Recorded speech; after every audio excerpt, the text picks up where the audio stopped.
ओम स्थापकाय च धर्मस्य सर्वधर्म स्वरूपिणे अवतार वरिष्ठाय रामकृष्णाय ते नमः।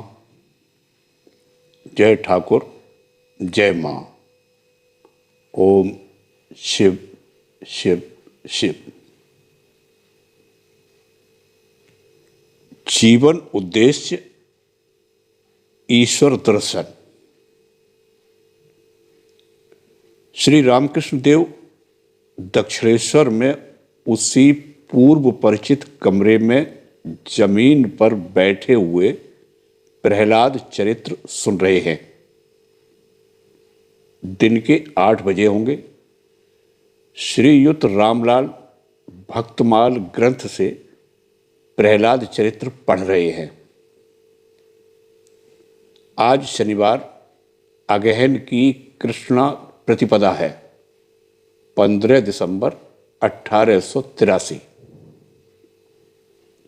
मणि दक्षिणेश्वर में श्री रामकृष्ण देव की पद छाया में ही रहते हैं। वे श्री रामकृष्ण देव के पास बैठे हुए प्रहलाद चरित्र सुन रहे हैं। कमरे में श्रीयुत राखाल, लाटू, हरीश भी हैं। कोई बैठे हुए सुन रहे हैं, कोई आना जाना कर रहे हैं। हाजरा बरामदे में है। श्री रामकृष्ण देव प्रहलाद चरित्र की कथा सुनते सुनते भावावेश में आ रहे हैं। जब हिरण्यकश्यप का वध हो गया, तब नरसिंह की रुद्र मूर्ति देख और उनका सिंहनाद सुनकर ब्रह्मादि देवताओं ने प्रलय की आशंका से प्रहलाद को ही उनके पास भेजा। प्रहलाद बालक की तरह स्तव कर रहे हैं। आहा, भक्त का कैसा प्यार है, कहकर श्री रामकृष्ण देव भाव समाधि में लीन हो गए। देह निस्पंद हो गई है। आंखों की कोरों में प्रेमाश्रु दिखाई पड़ रहे हैं। भाव का उपशम हो जाने पर श्री रामकृष्ण देव उसी छोटी खाट पर जा बैठे। मणि जमीन पर बैठे। श्री रामकृष्ण देव बातचीत कर रहे हैं। ईश्वर के मार्ग पर रहकर जो लोग स्त्री संग हैं, उनके प्रति श्री रामकृष्ण देव घृणा और क्रोध प्रकट कर रहे हैं। श्री रामकृष्ण देव बोले, लाज भी नहीं आती। लड़के हो गए और स्त्री संग, घृणा भी नहीं होती। पशुओं का सा व्यवहार, थूक, खून, मल, मूत्र, इन पर घृणा भी नहीं होती। जो ईश्वर के पाद पद्मों की चिंता करता है, उसके निकट परम सुंदरी स्त्री भी चिता भस्म के समान जान पड़ती है। जो शरीर नहीं रहेगा, जिसके भीतर कृमि, क्लेद, श्लेष्मा, सब तरह की नापाक चीजें भरी हुई हैं, उसी को लेकर आनंद, लज्जा भी नहीं आती। मणि चुपचाप सिर झुकाए हुए हैं। श्री रामकृष्ण देव फिर कहने लगे। श्री रामकृष्ण देव बोले, उनके प्रेम का एक बिंदु भी यदि किसी को मिल गया हो, तो कामिनी कांचन अत्यंत तुच्छ जान पड़ते हैं। जब मिश्री का शरबत मिल जाता है, तो शीरे का शरबत नहीं सुहाता। व्याकुल होकर उनसे प्रार्थना करने पर, उनके नाम गुण का सदा कीर्तन करने पर क्रमशः उन पर वैसा ही प्यार हो जाता है। यह कहकर श्री रामकृष्ण देव प्रेमोन्मत्त हो कमरे के भीतर नाचते हुए टहलने और गाने लगे। 10 के करीब बजे होंगे। श्रीयुत रामलाल ने काली मंदिर की नित्य पूजा समाप्त कर दी है। श्री रामकृष्ण देव माता के दर्शन करने के लिए काली मंदिर जा रहे हैं। साथ मणि भी है। मंदिर में प्रवेश कर श्री रामकृष्ण देव आसन पर बैठ गए। माता के चरणों पर 2-1 फूल उन्होंने अर्पित किए। अपने मस्तक पर फूल रखकर ध्यान कर रहे हैं। अब गीत गाकर माता की स्तुति करने लगे। हे शंकरी, मैंने सुना है तुम्हारा नाम भवहरा है भी है, इसीलिए माँ मैंने तुम्हें अपना भार दे दिया। तुम तारो चाहे न तारो। श्री रामकृष्ण देव काली मंदिर से लौटकर अपने कमरे के दक्षिण पूर्व वाले बरामदे में बैठे। दिन के 10 बजे का समय होगा। अब भी देवताओं का भोग या भोग आरती नहीं हुई है। माता काली और श्री राधाकांत के प्रसादी फल फूल आदि से कुछ लेकर श्री रामकृष्ण देव ने थोड़ा जलपान किया। राखाल आदि भक्तों को भी थोड़ा थोड़ा प्रसाद मिल चुका है। श्री रामकृष्ण देव के पास बैठे हुए राखाल इस्माइल्स सेल्फ हेल्प पढ़ रहे हैं। श्री रामकृष्ण देव मास्टर से बोले, इसमें क्या लिखा है?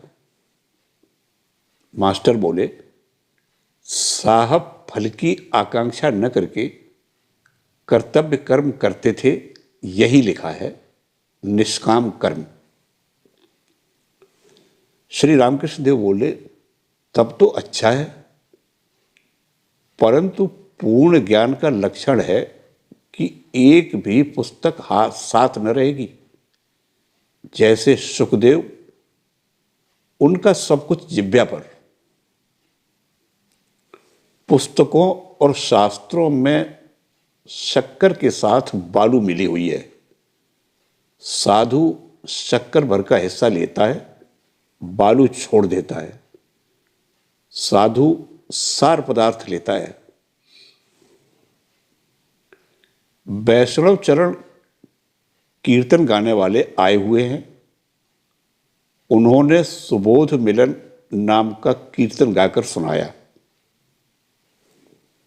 कुछ देर बाद श्रीयुत रामलाल ने थाली में श्री रामकृष्ण देव के लिए प्रसाद ला दिया। प्रसाद पाकर श्री रामकृष्ण देव कुछ विश्राम करने लगे। रात में मणि नौबत खाने में सोएंगे।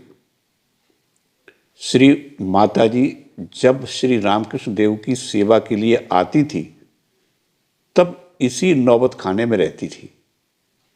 कई मास हुए वे कामारपुकुर गई हुई हैं। श्री रामकृष्ण देव मणि के साथ पश्चिम वाले गोल बरामदे में आए हैं। सामने दक्षिण वाहिनी भागीरथी है। पास ही कनेर, बेला, जूही, गुलाब, कृष्णचूड़ा आदि अनेक प्रकार के फूल के पेड़ हैं। दिन के 10 बजे होंगे। आज रविवार अगहन कृष्णा द्वितीया है, 16 दिसंबर 1883। श्री रामकृष्ण देव मणि को देख रहे हैं और गा रहे हैं। भाव है, मां तारा, मुझे तारना होगा। मैं शरणागत हूं। पिंजड़े के पक्षी जैसी मेरी दशा हो रही है।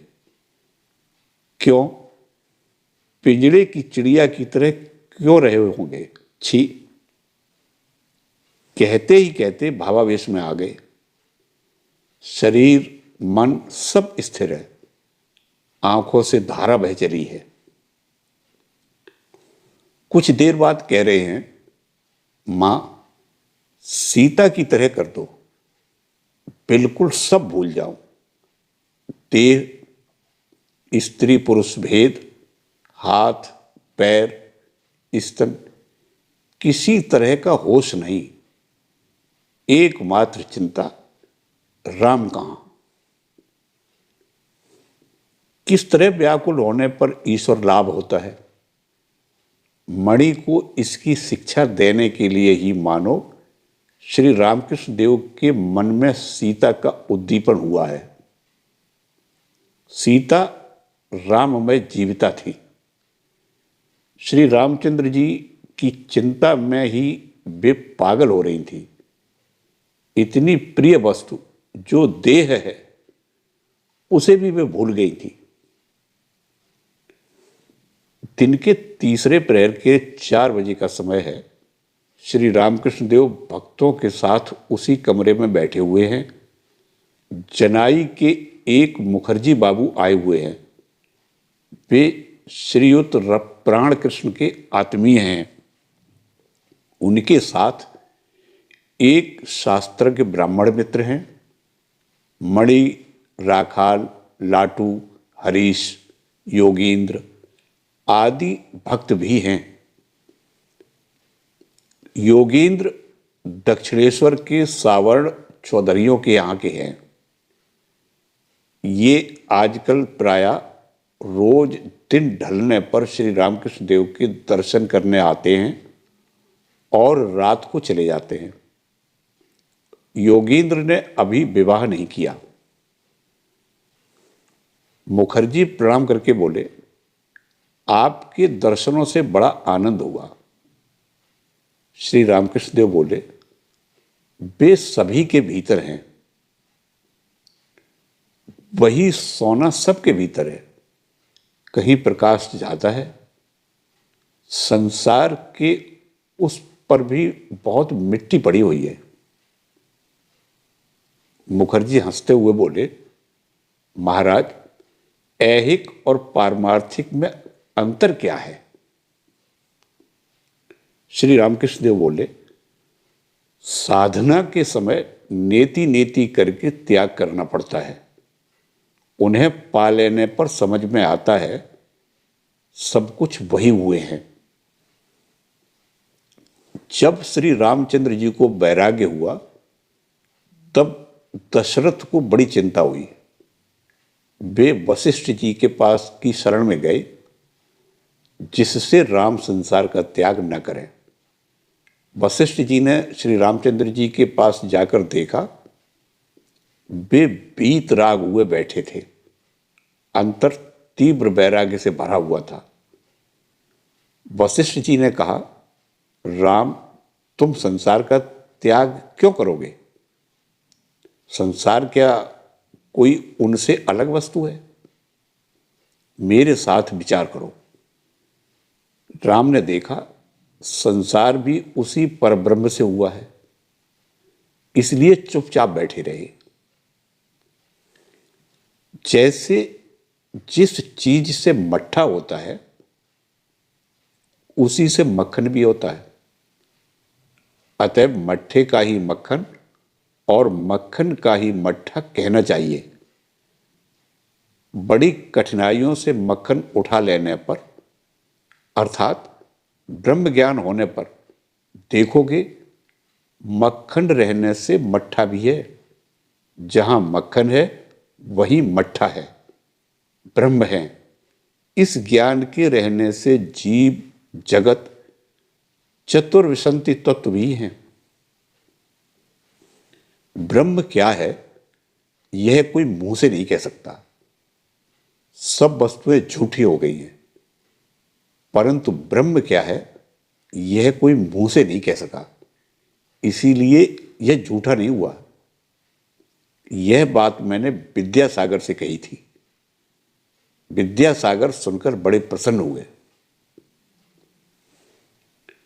विषय बुद्धि का लेश मात्र रहते भी यह ब्रह्म ज्ञान नहीं होता। कामिनी कांचन का भाव जब मन में बिल्कुल नहीं रहेगा तब होगा। पार्वती जी ने पर्वतराज से कहा था, पिताजी, अगर आप ब्रह्म ज्ञान चाहते हैं तो साधुओं का संग करो। श्री रामकृष्ण देव फिर मुखर्जी से कह रहे हैं, तुम्हारे धन संपत्ति भी है और ईश्वर को भी पुकारते जाते हो, ये बहुत अच्छा है। गीता में है, जो लोग योग भ्रष्ट हो जाते हैं वही भक्त होकर धनी के घर में जन्म लेते हैं। मुखर्जी अपने मित्र से हंसते हुए बोले, शुचीनाम श्रीमता गेहे योग भ्रष्टे विजायते।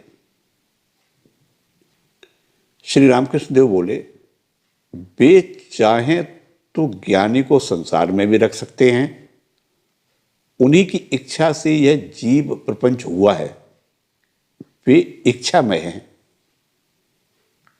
मुखर्जी हंसते हुए बोले, उनकी फिर कैसी इच्छा? क्या उन्हें भी कोई अभाव है? श्री रामकृष्ण देव हंसते हुए बोले, इसमें दोष ही क्या है? पानी स्थिर रहे तो भी वह पानी है और तरंगे उठने पर भी वह पानी है।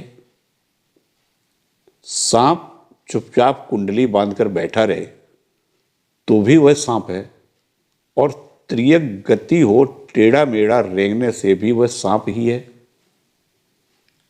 बाबूजी जब चुपचाप बैठे रहते हैं तब वे जो मनुष्य हैं वही मनुष्य वे उस समय भी हैं जब वे काम करते हैं। जीव प्रपंच को अलग कैसे कर सकते हो? इस तरह वजन तो घट जाएगा। बेल के बीज और खोपड़ा निकाल देने से कुछ बेल का वजन ठीक नहीं उतरता। ब्रह्म निर्लिप्त है, सुगंध और दुर्गंध वायु से मिलती है, परंतु वायु निर्लिप्त है। ब्रह्म और शक्ति अभेद हैं, उसी आद्या शक्ति से जीव प्रपंच बना है। मुखर्जी बोले, योग भ्रष्ट क्यों होते हैं? श्री रामकृष्ण देव बोले, जब मैं गर्भ में था तब योग में था। पृथ्वी पर गिरते ही मिट्टी खाई, धाई ने तो मेरा नार काटा, पर यह माया की बेड़ी कैसे काटूं? कामिनी कांचन ही माया है। मन से इन दोनों के जाते ही योग होता है। आत्मा परमात्मा चुंबक पत्थर है, जीवात्मा एक सुई है, उनके खींच लेने से ही ये योग होता है। परंतु सुई में अगर मिट्टी लगी हुई हो तो चुंबक उसे नहीं खींचता, मिट्टी साफ कर देने से फिर खींचता है। कामिनी कांचन मिट्टी है, इसे साफ करना चाहिए। मुखर्जी बोले, यह किस तरह साफ हो? श्री रामकृष्ण देव बोले, उनके लिए व्याकुल होकर रो। वही जल मिट्टी पर गिरने से मिट्टी घुल जाएगी। जब खूब साफ हो जाएगी तब चुंबक खींच लेगा, योग तभी होगा।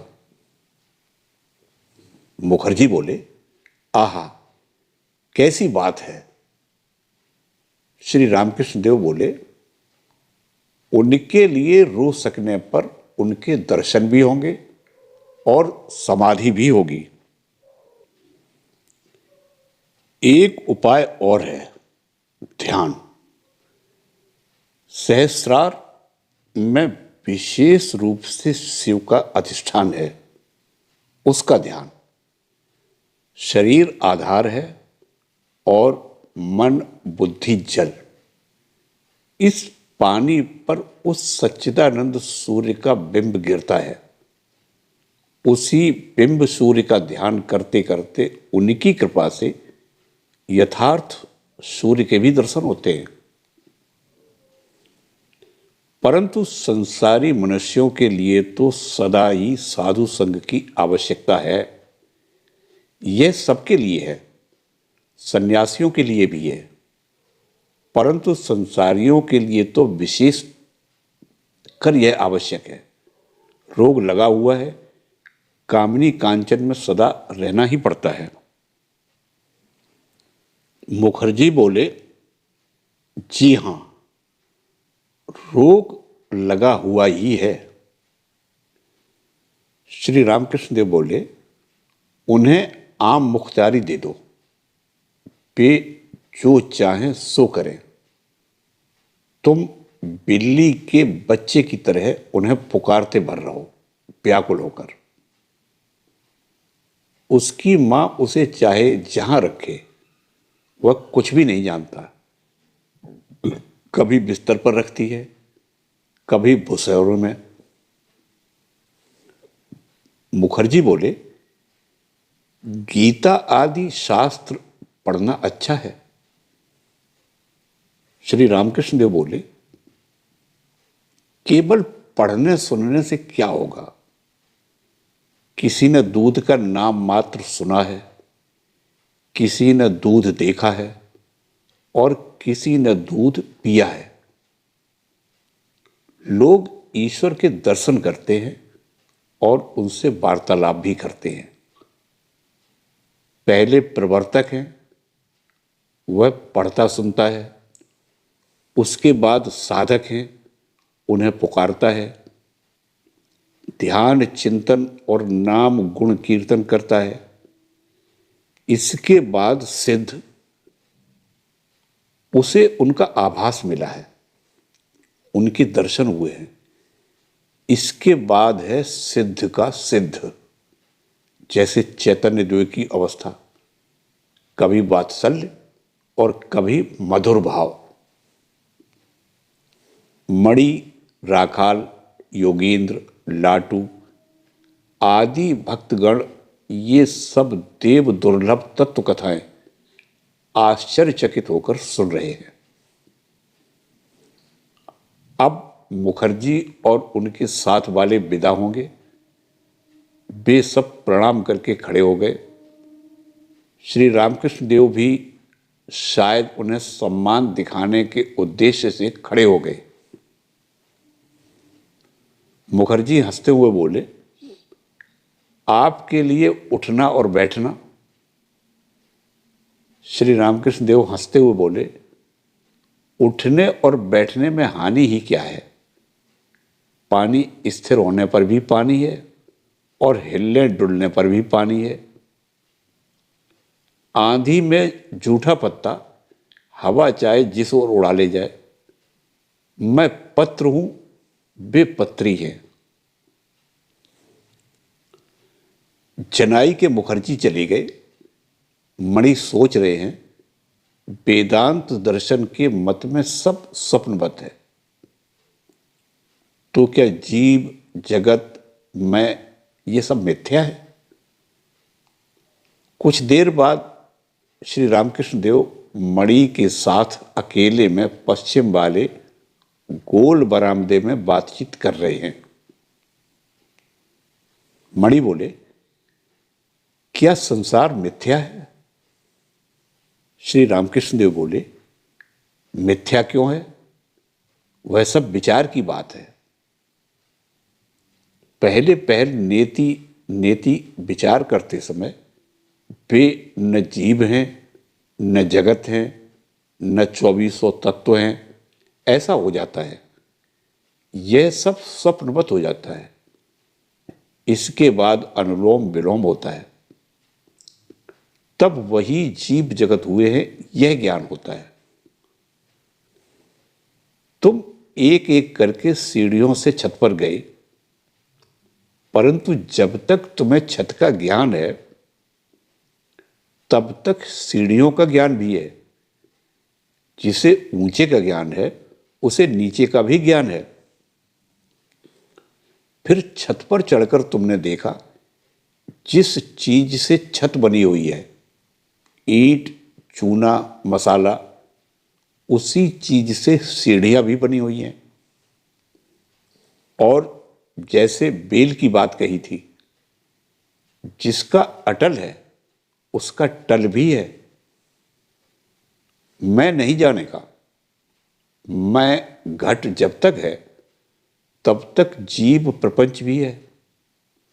उन्हें प्राप्त कर लेने पर देखा जाता है कि जीव प्रपंच वही हुए हैं, केवल विचार से नहीं होता।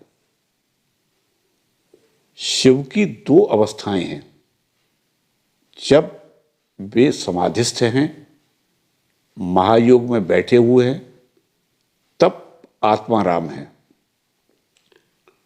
फिर जब उस अवस्था से उतर आते हैं, थोड़ा सा मैं रहता है, तब राम राम कहकर नृत्य करते हैं। शाम हो गई है।